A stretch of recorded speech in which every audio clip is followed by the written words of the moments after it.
There are some outlandish stories about Mick Jagger that are actually true. But we're here to debunk the most widely believed false rumors about the iconic Rolling Stones singer. So keep watching to discover what's true and what's not true about Sir Mick. Jagger was good friends with fellow rock god David Bowie, even outside of their professional collaborations. As Jagger wrote in Rolling Stone in 2016 following Bowie's passing, "We used to hang out in London a lot in the early days of the 70s. We were at a lot of parties together. We were very close in the 80s in New York. We'd hang out a lot and go out to dance clubs. Jagger and Bowie were so close that there have been rumors that their friendship was more than purely platonic. In May 1990, Bowie's ex-wife Angela appeared on Joan Rivers' talk show alongside Howard Stern. Seemingly egged on to reveal some lewd gossip, Angela declared that she had found her husband in bed with men on several occasions. That one of the best times I caught him in bed was with Mick Jagger. You did that? I came back from a trip.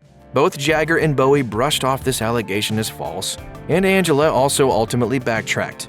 Only a week later, she appeared on Geraldo Rivera's talk show, where she confessed that she hadn't caught them in the act of making love. They were in bed together, but nothing more. It was a hoax that fooled an entire generation. In the late 60s, rumors started flying that a supergroup met up in Canada to record a bootleg album. The band supposedly featured the likes of Mick Jagger, Bob Dylan, John Lennon, Paul McCartney, and George Harrison. October 1969, Rolling Stone critic Greil Marcus wrote a joke review of an album that didn't exist called Masked Marauders, which included the line, "It can truly be said that this album is more than a way of life. It is life." Sure enough, readers immediately began calling the magazine's offices, demanding to know when the record was set to come out. Realizing that the gag had gone too far, Marcus enlisted the help of some Berkeley, California musicians to record an actual album. Remarkably, the band nailed the voices of the famous musicians, and the tape even received local radio airplay. It was eventually bought by Warner Brothers and released as an album. So this one isn't a total lie, but it's far from being true in the way that it was originally advertised. When it comes to the Rolling Stones' image, they aren't exactly the Beach Boys. While the Californian crooners were promoting their good vibrations, the Stones were invoking devilish imagery. One person who hasn't been much of a fan of the Stones and Jagger in particular is none other than Queen Elizabeth. As journalist Harold Brooks Baker revealed in the book Mick, The Wild Life and Mad Genius of Jagger, the Queen could tolerate the Beatles because they were clean-cut. The Stones were an entirely different matter. So what exactly did Jagger have to do with the Queen, besides being one of her subjects? As it turns out, her objection wasn't just a matter of the Stones' bad boy image. Jagger had a bit of an ambiguous relationship with the Queen's sister, Princess Margaret.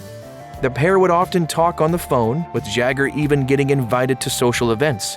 Unsurprisingly, the Queen wasn't amused. As Brooks Baker put it, Princess Margaret caused more than her share of scandal. The last thing the Queen wanted was her sister running off with Mick Jagger. Queen Elizabeth's resentment toward the singer has lasted decades.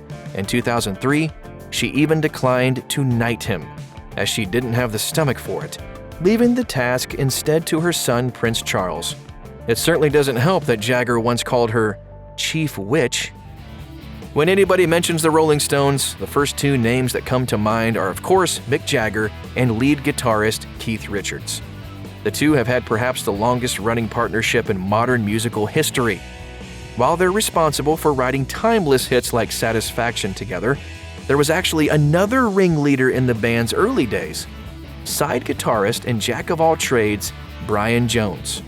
In a 2019 interview with Yahoo, Bill Wyman, the Stones' original bassist, revealed that Jones led the band until his death in 1969. As he put it, "Everybody thinks that it was Mick and Keith's band, but it was Brian's band. He chose the music. He chose the name. He was the leader. He signed all the recording contracts, the management contracts, all kinds of things." And in fact, Jagger himself is quick to give credit where credit is due. In 1995, he told Rolling Stone, "Jones had a huge contribution in the early days. He was very obsessed with it, which you always need. He was obsessed. Too obsessed for me. There's a certain enthusiasm, and after that it becomes obsession. You can't be jealous and be a leader. He was obsessed with the idea of being the leader of the band. In a 2003 BBC interview, Jagger recalled Jones's uncomfortable relationship with being famous. Fame doesn't sit very comfortably on anyone's shoulders. I don't think it suited him. Mick Jagger and Keith Richards go way back. As Jagger told Rolling Stone in 1995, "I can't remember when I didn't know him. We lived one street away, his mother knew my mother, and we were at primary school together from ages 7 to 11. We used to play together, and we weren't the closest friends, but we were friends. Keith always played the guitar, from even when he was 5. Like almost all long-lasting friendships, though, the two icons have done their share of bickering, with Richards having said some pretty hurtful things about his bandmate. In his 2010 memoir, Life, he unabashedly wrote, "It was the beginning of the 80s when Mick started to become unbearable." He also noted that Jagger had developed a swollen head and an inflated ego, and he included this punch to the gut. "I used to love to hang with Mick, but I haven't gone to his dressing room in, I don't think, 20 years. Sometimes I miss my friend. Where the hell did he go?" He's often critical of you then? He's not happy. In 2016, journalist Rich Cohen revealed in Vanity Fair that he spoke to Jagger after Richards' memoir was published, noting that Jagger was, quote, sorrowful about his bandmates' words. It took Richards a couple of years before he offered something resembling an apology. As he told Rolling Stone in 2012, "As far as the book goes, it was my story and it was very raw, as I meant it to be. But I know that some parts of it and some of the publicity really offended Mick, and I regret that." Jagger has reached such mythical status as a rock icon that entire generations don't know of a world in which he doesn't exist. As Rich Cohen put it in Vanity Fair, "Mick is Elvis in a gold lame jacket. Mick is Michael Jackson moonwalking across time. 1 in a million, a freak of nature." With all that being said, has Jagger always been a rebel? As it turns out, not quite. As Philip Norman wrote in his biography of Jagger, that while the singer was still just a schoolboy, he was actually quite tame. He wasn't rebellious at all, but was instead quite pleasant, as well as self-conscious and shy among strangers. I'm too scared.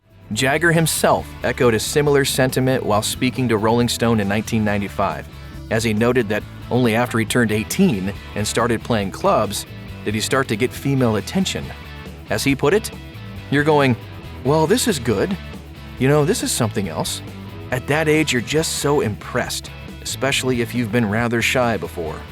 In an alternate universe, would Jagger have still ended up a famous celebrity? His answer may surprise you. In 2013, he told BBC Radio 4's Today, "A school teacher would have been very gratifying, I'm sure. There are millions of things you would have loved to have done.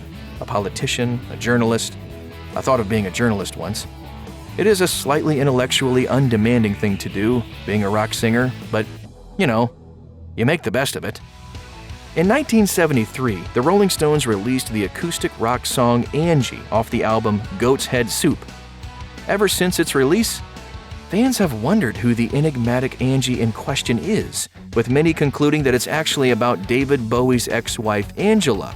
According to Stereogum, rumor has it that after Angela caught her husband and Jagger in bed together, the Stones wrote her a song so as to bribe her to not say a word about it. Although this scuttlebutt may have made for a fantastic story, it's most likely not authentic. Keith Richards wrote about the making of Angie in his memoir Life, explaining that the song was mostly written by him, not Jagger. It was during a time when he was in a rehab clinic, sitting in bed with his guitar. As he explained, "I just went, Angie, Angie." It was not about any particular person. It was a name like, "Oh, Diana." Coincidentally, Richards had a daughter named Angela, and she was born around the same time that he was at the treatment center. There are some other rumors about Angie out there, but the fact of the matter is that it most likely has nothing to do with any salacious secret. If you believe everything you've ever heard about Mick Jagger, like how he slept with an estimated 4,000 women, then you surely think of him as the quintessential rock star. And even if you don't know what's gone on behind the scenes, his stage presence, should still be enough to convince you. While he undoubtedly deserves his status as an effortlessly cool singer, some fans might be surprised to learn that he can actually be quite pensive as well. A 1995 interview with Rolling Stone noted Jagger's, quote, natural reserve. Furthermore, he noted that he wasn't even entirely committed to playing in the Stones when they were first taking off, as he was studying at the London School of Economics. As he recalled, Keith Richards and Brian Jones didn't have anything else to do, so they wanted to rehearse all the time. I like to rehearse once a week and do a show Saturday. Despite Jagger's reservations, it looks like being on stage pushed him out of his shell. As he told Rolling Stone, I used to do mad things, you know? I used to go and do these shows and go on my knees and roll on the ground when I was 15, 16 years old. And my parents were extremely disapproving of it all because it was just not done. This was for very low-class people, remember? Rock and roll singers weren't educated people. He added, I didn't have any inhibitions. I saw Elvis and Gene Vincent and I thought, well, I can do this. There's no denying that there was a dizzying amount of self-indulgent partying to be had while the Rolling Stones were at the peak of their success. But Jagger has made sure to make time for a quieter pastime in between all his trysts, as he loves to crack open a good book. As he revealed in an early TV interview, one of the best distractions is reading, which I think is better than TV, because we really need to get away from the century.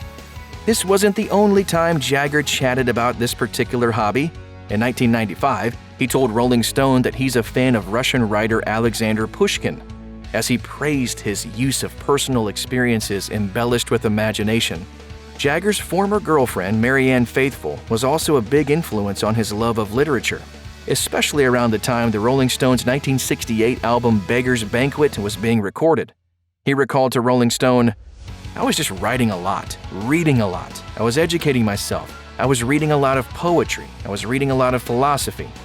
In fact, it's thanks to Faithfull that Jagger read the 1967 Russian novel The Master and Margarita, which sparked his imagination and inspired him to write the Stones' classic Sympathy for the Devil.